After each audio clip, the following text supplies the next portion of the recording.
现在很多年轻人觉得，不管是佛教也好，其他宗教也好，那么从中对他带来的利益呢，好像不如金钱，不如这个现实的一些财富。这就是现在年轻人的一种错误的观念。有些年轻人觉得，不管是古老的这些宗教传统，实际上对我们可能新一代的科学界的人呢，带来的利益不一定很大。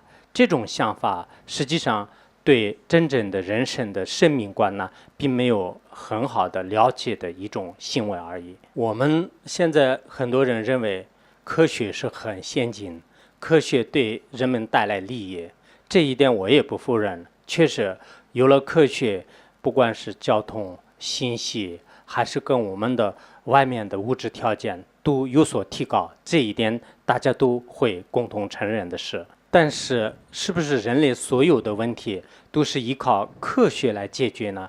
不一定的。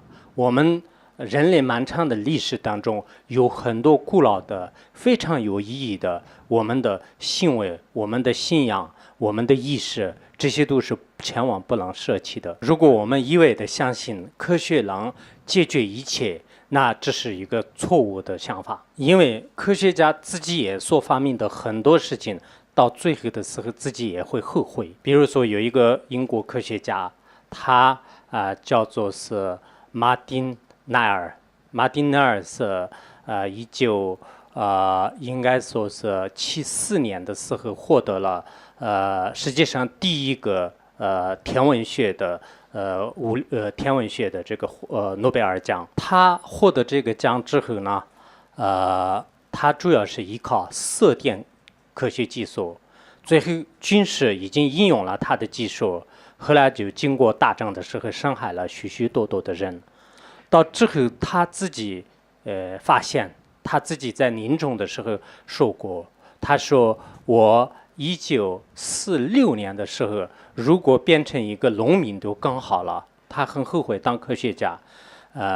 他说因为他的发明，他的成功呢，从1946年开始不断的进入研究科学，他最后获得了这个发明。但到最后毁灭人类的很多的武器发现的时候，他就说是我1946年的时候如果当过一个农民，就也许对人类是更好了。他在临死的时候虽然有了这个遗嘱，但是呢就没办法，已经来不及了。同样的道理，科学家爱因斯坦他也先开始发明炸弹，到最后的24世界大战的时候，依靠他的这种技术难用，最后2000多万的生命已经失去。在这个时候他也很后悔，他通过这个美国总统的多次的劝折，但是这个时候也是来不及了。我们人类历史上自从人类的文明5000年以来，发生的战争是15000次，而战争当中死亡的有10个亿的人们，尤其是上个世纪，在100年当中，战争而死亡的有2个亿的人们，其中卷入战争的有90多个国家。为什么是上个世纪杀害的人们是最多呢？就是科学的发展。如果我们将来科学越来越发展，各个国家之间没有发生冲突是非常好的。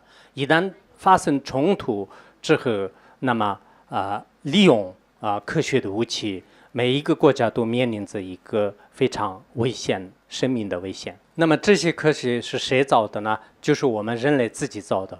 从某种意义上看呢，我们就做很多的武器，实际上是就人们就是自己做毁灭自己的武器。因此我们要提倡和平，提倡非暴力，提倡平等。